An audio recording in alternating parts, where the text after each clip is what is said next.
केहन दृश्य लाग रहल छै देखियो। एकदम नदी में रेती बहि रहल छै। माछ मारे वाला सब देखे छियै मुहियारी दऽ रहल छथिन कि कतऽ जाल लगायल जाय। जाल सब ओरियान कऽ के रखने छथिन।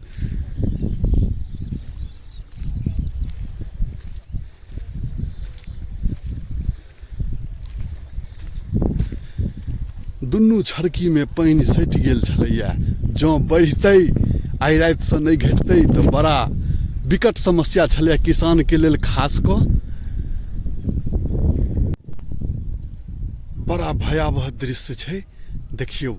लेकिन कुशल ई छै जे आइ राति में पानी घटलैया। देखियो हैया जमीन जे भीजल जे छै, एक बित्ता पानी घटलैया राति में। नहीं तो एकदम लगातार बढ़ै छलैया यौ। बड़ा जुलुम लगै छलैया कि एहि समय में बाढ़ि एनाइ तो एकदम प्रकृति के की भऽ गेल छै से तो किछु नहीं अंदाज लागि रहल छै। देखै छियै दुनू बांध में पानी सटि गेल छै।